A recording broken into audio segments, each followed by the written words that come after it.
primeiro tinha problemas graves para conseguir impor uma pauta, uma agenda, para conseguir deixar uma marca, mobilizar as pessoas a partir de um projeto mais claro do que simplesmente ter salvado o Brasil do fascismo, né, que isso não duraria por muito tempo. E acho que o saldo está sendo pago agora, vai sendo cada vez mais evidente uma espécie de fragilidade muito grande do governo. Então, qualquer tensionamento na imprensa, qualquer mobilização da parte da oposição, o governo sente na sua popularidade imediatamente. Contrariamente às situações anteriores, dos governos Lula 1 e 2, onde, como male male, você tinha um horizonte de transformação em curso a ser oferecido à sociedade, o governo era mais resiliente em relação a isso. Então, acho que tem isso, né? Além do fato de que acho que o Lula não entendeu que o mundo que ele conhecia acabou. Simplesmente não conseguiu entender, né? Aquele mundo no qual ele operava, onde era possível organizar conciliações e pactos que garantiam certo tipo de governabilidade, ele simplesmente não existe mais. E não vai mais existir. E acho que, infelizmente, ao que tudo indica, parece que não só o governo não se preparou para esse outro mundo, como ele luta tá chorando, desesperadamente para não enxergá-lo. Ele tá quase chorando. Ixi, Mauro Lopes também já tá igual eu, no funga-funga danada lá, ó. F. Mano, carta do Kakai, velho, mano, rachou de vez, hein? Que destruição que o Kakai fez, hein? Você é louco, velho. Do nem de uma cartinha, mano. Tá mutado. Eu não tô conseguindo te ouvir. Não, tava aqui fechado. Eu tô com uma rinite aqui que tá me matando. Para poupar os ouvidos. Vladimir, me parece o seguinte, que o governo não tem resposta e quando tenta se mexer, ele tenta se mexer na lógica do novo mundo. Então ele vai lá e faz um projeto do que seria, em tese, regulamentação do trabalho dos trabalhadores de aplicativos, que é o projeto da Uber. Ele vai olhar para o tema da... A gente está falando com a professora, com a economista Denise Gentil agora, ele vai olhar para o tema do endividamento dos trabalhadores e ele adota a lógica dos bancos. Acho que é algo grave, né? Sim, Mauro, acho que esse... Mano, na moral, esse bagulho de empréstimo com FGTS, eu tenho vontade de me morder quando eu penso nisso. Tanta raiva, velho. Isso é inacreditável, cara. O exemplo que você lembrou da pele dos aplicativos, acho que é um exemplo muito ilustrativo do que tem. Ô Danilo, para de flodar o chat aí. Porque se espera de um governo de esquerda, independente dele conseguir ter ou não adesão do Congresso, que ele indique à sociedade qual é a pauta das lutas e indique também o seu comprometimento com essa pauta. Ou seja, o que é importante é que a sociedade compreenda, antes de qualquer coisa, que há uma luta por uma sociedade alternativa, com um modelo alternativo de vida social. Então você pega uma questão tão sensível quanto o trabalho em plataformas, né? E ao fazer um projeto de regulamentação do trabalho, você percebe que não há um modelo alternativo, que a esquerda brasileira não está defendendo um outro modelo no qual esses trabalhadores... Que esquerda, o Saflatli? Que esquerda, meu filho? Que esquerda? Que esquerda? Pelo amor de Deus, maluco. Cadê essa esquerda que eu não acho, mano? Já pedalei 6 km pra frente, não tem esquerda, jogador. Só sobrou aonde nós. Tá essa maldita esquerda que eu não acho, cara? Tu mora aonde, meu irmão? Só sobrou nós de esquerda, o resto é tudo direitola fantasiado de esquerda. Sai fora. Tudo vendilhão. Vou botar de novo esse vídeo aqui, que eu não canso de colocar esse vídeo aqui. O cara vendendo tudo. Presidente Lula, eu quero lhe entregar esse grande programa de investimentos no setor portuário brasileiro. O senhor será o presidente que mais vai fazer leilões e concessões e arrendamentos da história do Brasil. Esse vídeo é muito tapa na cara, né, velho? Nossa, mano, esse vídeo é muito tapa na cara, né, velho? Meu Deus, que tapa na cara, velho. Que tapa na cara, velho. Esses trabalhadores vão sair da sua precariedade. Não, ninguém mais tá... É só esses caras com esse papo, mano. Só esses caras com esses papos. Até o Lula já jogou... Mano, até o Lula, mas vou vender tudo mesmo, cara. Vou entregar tudo mesmo. Só os caras estão mantendo esse papo, velho. vão sair da sua ilusão de poderem estar sendo empreendedores de um processo, da seu próprio sofrimento, né? Em que eles vão ter garantias, estruturas, vão ter defesas, vão ter uma proteção. Quer dizer, nada disso é colocado, nem sequer para que seja recusado pelo Congresso, e o Congresso vai então ter o peso de fazer essa recusa, vai ter o peso de ter que lidar com o fato de que ele está explicitamente, de forma explícita, né, paralisando a possibilidade de constituição de um sistema de proteção da classe trabalhadora. Como não tem isso, vai ficando cada vez mais claro que não há realmente uma justificativa para a existência do governo sobre vários aspectos. Isso vai fragilizando a nossa posição em geral, não só do governo, a posição da esquerda em geral no Brasil. Eu insistiria num aspecto que é o seguinte: nesta circunstância na qual nós estamos, a questão fundamental não é como você vai fazer para conquistar novos eleitores ou coisas desse sentido. A primeira questão é o que você faz para entusiasmar a sua base, para fazer essa base estar mobilizada, para ela poder te defender. E ninguém consegue se entusiasmar pelo governo, percebe? Deve começar por aí. Por que ninguém se entusiasma por esse governo? Qual que é a questão? Por que você não consegue partilhar um sentimento de que não, a gente está lutando por alguma coisa, por um horizonte, por mais difícil que ele seja, isso não faz a menor diferença. Já teve momentos na história onde esse horizonte parecia completamente inalcançável e essa mobilização continuava. Não, a resistência é contra a ditadura. É um dos exemplos, exatamente. A gente pode levantar vários exemplos, onde as forças de esquerda eram minoritárias, muito francamente minoritárias, e, no entanto, você partilhava um horizonte de transformação possível dentro do espaço histórico largo, mas isso não fazia a menor diferença em relação à compreensão de que você deveria continuar mobilizado. Então, nada disso existe nesse governo. Então, corre-se o risco não só da gente perder a eleição em 2026, corre-se o risco da gente perder tudo em 2026. Um pouco como aconteceu nos Estados Unidos. Não foi só perder uma eleição. Perderam uma agenda, perderam uma capacidade de impor uma pauta, perderam a razão de existência, pura e simplesmente. Palavras duras, hein? Mas, Vladimir... A esquerda perdeu a razão da sua existência. Palavras duras, hein? Palavras duríssimas. Você é louco. Duro, hein? Mano, a esperança se transformou em frustração, hein? Ele tá pá, mano. Vai ter que... Tá quase chorando. Primeiro, essa é uma questão que eu queria te perguntar e te ouvir. Porque se você olha para o Biden, o que ele aplica? Um receituário progressista neoliberal. Entrega o poder para o Trump. Você olha para o Fernandes aqui. Receituário progressista neoliberal. Entrega o poder para o Milei. Você olha para o Draghi, lá na Itália, um receituário progressista neoliberal, entrega para Angela Meloni. Vou sim, Maiara. Você olha para os shows na Alemanha, né? Se não vai entregar para a extrema-direita alemã, para a AfD, vai entregar provavelmente para uma aliança da extrema-direita com a direita tradicional, CDU, CSU. E aí você vai olhar na França, só não aconteceu isso porque tinha lá a França insubmissa que falou, aqui não, violão. Aqui tem resistência, aqui tem luta. Mas esta ideia de governos progressistas neoliberais que devolvem o poder para a extrema-direita ou abrem espaço, parece que é uma constante nesse momento na história. Por que será? Isso mostra uma coisa muito simples, é que esse receituário é inócuo. Esse receituário não consegue entregar nada do que ele promete, assim, pura e simplesmente. Ele gere um escombro. E, claro, dentro desse horizonte, o que acontece?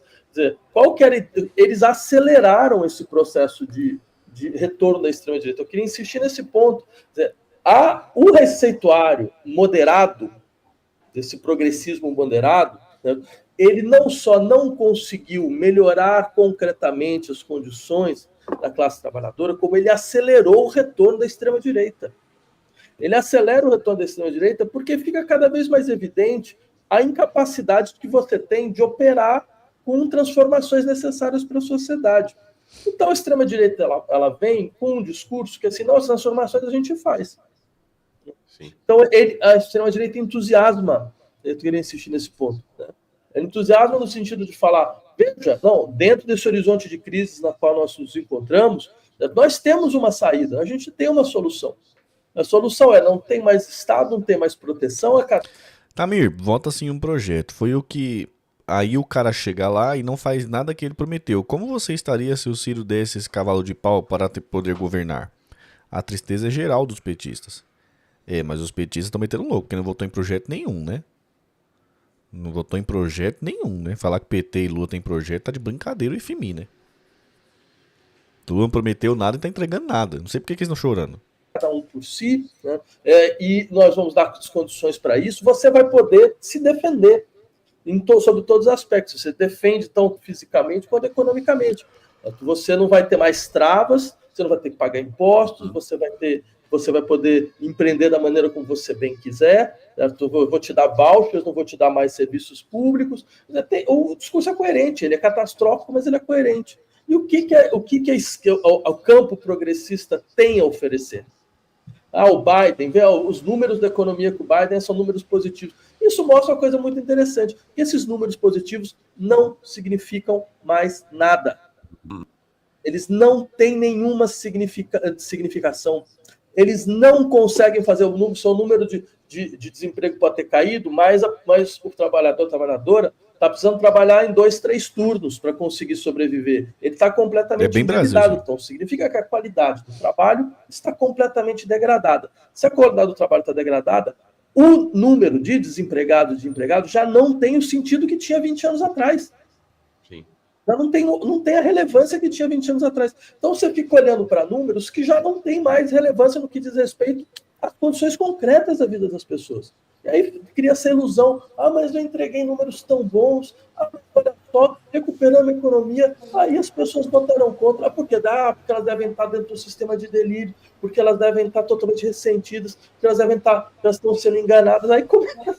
Não, é porque você está entregando algo que ainda existe, você não está entregando realmente o que você tinha prometido, é isso, as pessoas não são tão estúpidas assim. Sim. Não, essa é uma... Nossa, ele tá puto. Tava falando agora há pouco com a Denise Gentil sobre a questão do endividamento. Então... Mas e aí, vocês vão acordar pra vida quando aí? Vai acordar pra vida quando? Vai ficar nessa, vai ficar reclamando do lulismo, vai ficar 20, já tá 20 anos nessa. Vai pular quando desse barco aí, meu filho? Vai falar, pô, não dá não, Lula não dá mais não. PT e Lula não dá mais não. Tchau. Caraca, vai pular quando isso aí? Não cansa de ser corno não, cara. Cara, é prazer doido de ser corno. Então... Fica saindo estatística do governo que a massa salarial aumentou, que houve reajuste real. Só que na vida concreta das pessoas, a massa salarial aumenta e eles entregam cada vez mais dinheiro para os bancos, né? Porque está todo mundo endividado. Então, assim... Fala, por favor. Eu vi o número do Itaú, do lucro líquido do Itaú. 40 bilhões. 46 bilhões de reais. 46 bilhões de reais, ou seja, esse dinheiro está indo para lá e está indo como? Os juros altos, problemas de financiamento de crédito para pessoas físicas, todas essas coisas que a gente sabe, ou seja, esse dinheiro, como você bem colocou, o dinheiro está sendo dragado. Não, o cara conta um monte de mazelas, um monte de tragédia que acontece, mas mesmo assim o cara fecha a cara e vai votar no Lula. Não é possível, bicho. Você está sendo dragado. E aí, muito. A gente precisa de mais explicações. Você gostar muito de comer merda, velho. Não é possível, cara. Explicações racionais sobre as escolhas da população em relação à extrema-direita. Parar de utilizar essas explicações deficitárias que a gente sempre utiliza. Não, hoje tem uma moda num setor do chamado progressismo que é de dizer que existe... que a questão econômica não é mais preponderante, né? Que existe uma tal questão ideológica, que aí você tem a figura, para usar uma figura que é sem nenhum ataque pessoal, mas que é emblemática, né? Que é a figura do pobre de direita, que as questões ideológicas de comportamentais é que definem o voto do eleitorado. E aí? Não, veja, essas questões ideológicas estão completamente vinculadas aos cálculos racionais que as pessoas fazem sobre quais as condições que elas precisam ter para conseguir sobreviver. É importante ter esse elemento em todas as explicações historicamente constituídas, que mobilizaram dinâmicas psíquicas, libidinais, psicológicas, para dar conta de escolhas políticas. Não, as melhores nunca negligenciaram que essas dinâmicas, elas estão completamente associadas também, entre outras coisas, a julgamentos que as pessoas são capazes de fazer. julgamentos que elas fazem a respeito do que elas precisam, qual é o sistema de proteção, qual é o sistema de vínculo, quais são os sistemas de defesa que elas precisam para conseguir sobreviver em situações de crise, por exemplo. Então, o desejo, a libido, o imaginário, não é uma mentira que vai sendo colocada na cabeça das pessoas. Não, é fruto de um julgamento, é uma parte da razão, entendeu? É uma parte do julgamento racional. É fruto da avaliação e de análise concreta que as pessoas fazem, certo? A respeito de quais são os desafios que elas têm para conseguir se realizar suas condições de vida. Só que aí vem uma questão interessante. É claro que nesse contexto você vai desenvolvendo novas estruturas de solidariedade. A extrema-direita tem isso. Reconfigurações de grupos, estabelecimento de vínculos de identidade, como sistemas de defesa em um mundo completamente decomposto. Bem, claro, a gente sabe a médio prazo, em muito rápido, o tipo de degradação que isso produz, mas o que a gente tem oferecendo no lugar? Mas não é só uma questão de discurso, é uma questão concreta nos nossos governos. Mas me tem parece nada, e não é de hoje, não. Tem nada e não é de hoje. Todo mundo sabia disso. Vocês estão embarcando nessa, sei por quê. que este olhar que você traz aí do governo, desses setores hegemônicos aí, nos progressistas, ele deixa cada vez mais evidente que é uma subestimação em relação às pessoas em geral e aos trabalhadores e trabalhadoras em particular, né? Porque o diagnóstico final é tudo um problema de comunicação, né? Os trabalhadores e trabalhadoras estão nas trevas, a comunicação governamental levará a luz a eles, porque afinal está tudo tão bom, eles só não foram informados disso ainda. Porque onde vai dar isso? Mauro Lopes é good, né, velho? Tá tudo tão bom, só não foram informados disso ainda. E aí você contrata um novo secretário de comunicação, cuja melhor ideia até agora foi fazer boné. Então, você percebe, tem um problema aí. Tem um problema. Eu diria também, tem dois. O primeiro deles, a esquerda nunca reduziu problemas políticos a questões de comunicação. Até porque a questão interessante é qual é o conceito de comunicação que está sendo utilizado aqui. Qual é a ideia de comunicação que está sendo utilizada? Tem um problema de comunicação, sim, mas não é esse problema, eu não estou sabendo como operar nas redes, eu não estou sabendo fazer posts mais interessantes, eu não estou sabendo ter tiradas mais espertas, eu não estou sabendo me adequar completamente a uma gramática política, certo? Que ela tem dono. A gramática você percebe? Qual foi a armadilha das redes sociais? Tirar a política de um certo campo, colocá-la no outro. Colocar num outro campo, onde ela vai ter que responder a questões de impacto, a questões de provocação, a estereotipia de personalidades e personagens, que é um decalque da subjetividade natural da extrema-direita. Um decalque, não é neutro. Tanto não é neutro que não só essas redes têm donos, e esses donos agora mostram claramente seus interesses políticos, mas tem dono também no sentido de que ela impõe uma forma de comunicar e de ser. E o que a gente faz? A gente se adapta a ela. Sim. Ao invés de lembrar que o nosso horizonte de comunicação é outro. É criar um outro tipo de relação entre os sujeitos. Você quer fazer uma de comunicação? Abre as decisões para conselhos populares. Te garanto que você vai ter resultados muito mais interessantes. Tira decisões do Estado, joga para conselhos. Né? O próprio PT fez uma coisa bem inicial, quando ele tentava mobilizar as suas dinâmicas de orçamento participativo. Aquilo era comunicação. Aquilo era uma outra forma de comunicação. Porque você coloca as pessoas dentro do processo decisório, elas vão defender você, porque elas fizeram parte do processo. Como a gente sempre fez, a comunicação, quando era broadcasting só, então ela era completamente contrária à esquerda. E mesmo assim a gente ganhou eleições. Por quê?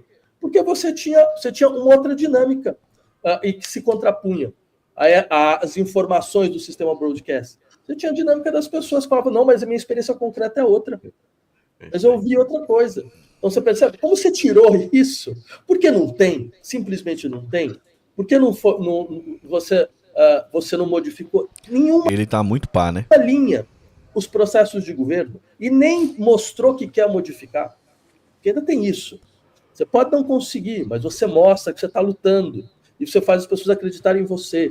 Então, como você tem... Aí o resultado é esse. Você acha que você vai ter algum tipo de resultado fantástico, maravilhoso, porque você fez uma campanha melhor, uma campanha publicitária melhor, sobre algum aspecto ou qualquer coisa parecida. Não, isso é muito interessante, porque o que você está trazendo? Que esta lógica de que o problema é comunicação, na verdade, subentende, ou ela tem por trás de si, uma ideia de comunicação que está arraigada, como você falou, na metade do século passado, que entende comunicação como divulgação, disseminação de informação. Então, essa tese que o governo, os progressistas acham se eu disseminar direitinho boas informações, as pessoas vão estar bem informadas e vão ser convencidas. Isso aí é a tese do emissor-receptor anos 50, 60. Né? Então, Mauro, você colocou muito bem. Eu diria assim, tem um conceito de comunicação, que é a comunicação... Deixa eu botar a janta. Tá boa essa entrevista. É construção de relações sociais. É isso. Entendeu? Construção de relações sociais dentro de processos de decisão, de deliberação, isso é comunicação, nesse sentido mais forte do termo. Aí, se você usa esse conceito, aí você tem espaço. Porque, na verdade, muitas vezes se fala que o problema de comunicação, para esquecer, não, o problema é político. Há um problema político. Não se sabe mais como construir um corpo político, uma dinâmica política, certo? Entre setores organizados da sociedade, movimentos, governo, não tem mais isso. Né? Então o resultado está sendo esse, você percebe? E mais do que isso, o que é mais dramático é que a gente sabe que mesmo os resultados sendo ruins, o governo vai continuar do mesmo jeito. Uhum. No fundo a gente sabe, porque ele já deu vários indícios que ele não tem o acúmulo de inteligência no sentido de novas leituras que seria necessário para conseguir impor uma transformação nesse momento. E ainda completaria dizendo o seguinte: todo mundo sabia, a gente pode pegar as entrevistas que a gente tinha feito há 2 anos atrás, que o governo tinha uma janela de oportunidade de 2 anos, porque teria as eleições dos Estados Unidos, o resultado das eleições era incerto, certo? O governo Biden era um governo catastrófico e foi se mostrando cada vez mais catastrófico, certo? E a possibilidade de um retorno da extrema-direita era real, porque a base da extrema-direita não tinha sido desmobilizada. E se houvesse isso, se a extrema-direita ganhasse nos Estados Unidos, o Brasil se tornaria um caos no dia seguinte. Então, assim, foi dito e feito. Foi dito e feito. Aconteceu isso, voltou à extrema-direita, o Brasil agora está numa situação de 2 anos de uma situação impredicável. A gente tinha 2 anos para conseguir se preparar para isso, para conseguir mobilizar, para conseguir botar a extrema-direita na cadeia, para conseguir tirar a general quebrar a lógica da anistia. Tinha força no início para isso. Agora não tem mais força para nada, absolutamente nada. Mas aí, bom, deixa eu colocar uma questão do Vinícius Souza aqui, que pediu para perguntar para ti, e aí vamos caminhar para o encerramento com uma outra questão, olhando para frente. Vinícius Souza, professor, você acha que a política atual do governo, com privatizações e concessões, alimenta a ideologia empreendedora da população brasileira? Olha, Vinícius, eu não diria que não é só o governo, não, a esquerda brasileira em geral. Eu sou de um partido, pessoal, que capitulou por completo em relação a isso. Capturou completamente. A não ser um setor mais aguerrido do partido, que está sendo vítima de uma luta inglória, insana. A lógica agora é essa. Você fala, não tem por que demonizar o empreendedorismo popular. Então a gente viu o resultado da última eleição para prefeito de São Paulo. E eu digo ainda mais, e o pior é que, mesmo com esse resultado, a capacidade de autocrítica é tão nula, que o resultado ele não mobiliza uma reflexão do tipo, não, peraí, tem um caminho errado aqui. A gente não está conseguindo se impor enquanto alternativa. Por quê? Porque se for para falar sobre empreendedorismo, o que os caras vão ouvir a gente? O que eu empreendi? O que você empreendeu? O que a esquerda empreendeu? Você não tem a menor ideia do que como isso possa significar. certo? A gente não tem nenhuma experiência. Bem, aí, claro, aí um sujeito comprar o Marçal faz todo sentido. O cara conseguiu fazer 120 milhões de reais do nada. Do nada. Certo? Ou seja, empreendedorismo ele se conhece mesmo. Isso ele sabe fazer. Então, você percebe? O fato é que, ao invés da gente falar, não, mas esse discurso é falso, esse discurso é uma destruição da solidariedade social, é um discurso onde as pessoas vão sendo responsabilizadas por uma situação na qual elas não têm como reagir individualmente, mas elas têm que pensar individualmente, porque se você é empreendedor, você não tem amigo. Você não tem, todo mundo é concorrente. Todo mundo está em competição. Entendeu? Então você implodiu qualquer possibilidade de solidariedade. Isso, as pessoas elas sentem isso nos seus próprios corpos, elas sentem isso no seu sofrimento psíquico. Né? Nossos números atuais são números aterradores. A gente tem laboratórios de estudo na Universidade de São Paulo exatamente analisando isso. E, afinal de contas, isso é levado em conta hoje? Não. Isso é levado em conta pelas instâncias de reflexão, de reflexão e de atuação política da esquerda? Não. Então, dentro de uma dinâmica suicida e que não se para mais, que nem diante de uma catástrofe, certo? Você para e fala, não, tem um problema sério aqui. Certo? Suicídio nesse sentido. Certo? Assim, uma incapacidade crônica de qualquer retificação. Incapacidade crônica de qualquer retificação. E uma dinâmica cada vez mais brutal interna, cada vez mais violenta interna, para que essa retificação não seja, a demanda dessa retificação não seja ouvida, ela seja desqualificada. Então, a gente está vendo, não, mas veja, se o governo cair, cai todo mundo, a gente sabe disso, a gente não é irresponsável. Porra, eu fiz campanha em 2022, eu era contra o governo, a gente pediu voto para o governo, porque a extrema esquerda, como se diz, né, que tentam colocá-la como se ela fosse um setor de responsabilidade política nacional, ao contrário, é muito mais responsável do que todos os outros atores, porque a gente sabe fazer cálculo e nesses momentos a gente chama a consolidação de maiorias eleitorais, mesmo não acreditando no governo. Dessas pessoas. E mesmo sabendo que não vai receber nada. A gente não recebe absolutamente nada. Né? Então, eu acho assim, nessa hora, o mínimo que se podia esperar é que as pessoas começassem a escutar os setores que estão há anos falando, e nós iríamos chegar nesse ponto. Ia dar problema. Quer dizer, 20 com o governo, o Lula já teve 85, 87% de aprovação, chegar a 24% em queda livre, sendo que ainda nem começou a dinâmica de deterioração do governo, via imprensa, via setores internacionais, via tudo, já mostra o grau onde a gente está. E num momento como esse, você não fala, não, peraí, então vamos ouvir os setores que estão insistindo? Não, o caminho não é esse. Vamos tentar reconfigurar nossa organização? Não, muito pelo contrário. É cada vez mais isolado, cada vez mais autárquico, cada vez mais delirante. Processo interessante, você está falando desse setor que resiste, né? Você sabe, vai sair, vai entrar nosso mestre aos 86 anos de idade, né? Milton Temer, ele e Erundina, dois quadros fundamentais para a esquerda brasileira, que estava lá na batalha no fim de semana no Diretório Nacional do PSOL. Isso que você traz é interessante, né? Porque qual é a resposta desse setor, que nós aqui chamamos de progressista, nem mais propriamente de esquerda, a esse processo? É punir o Davi Decache, né?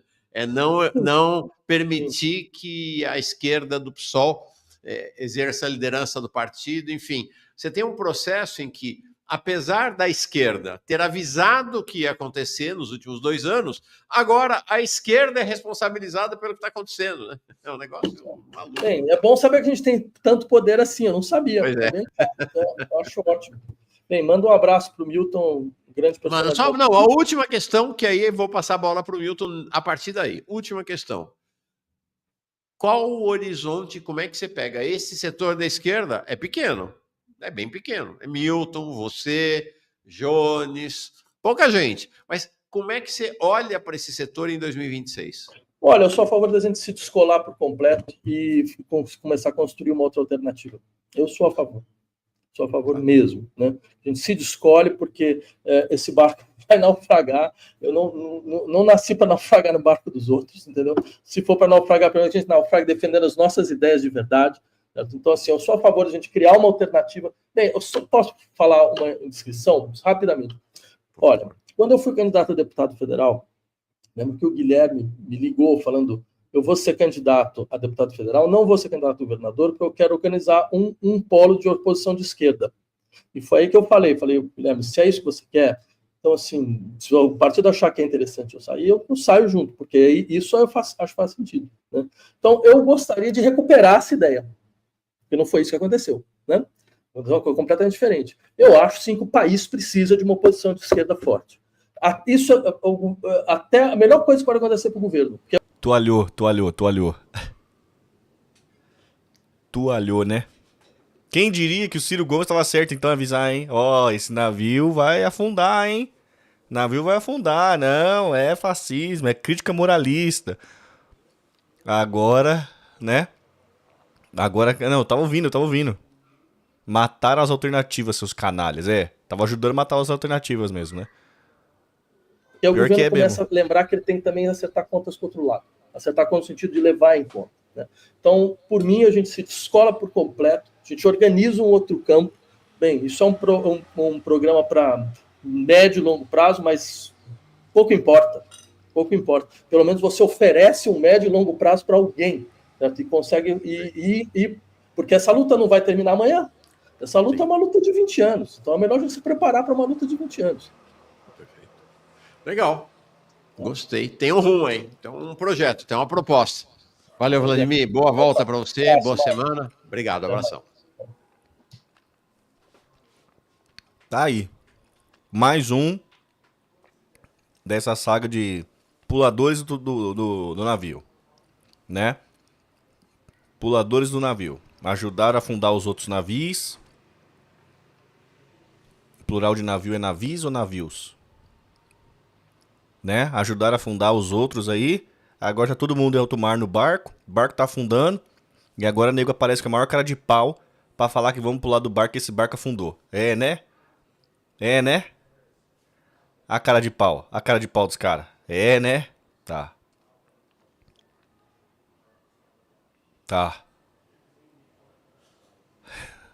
Os cara carudo de pau, velho. Vai ficar aí agora. Vai meter o louco, não. Vai ficar nesse barco, sim.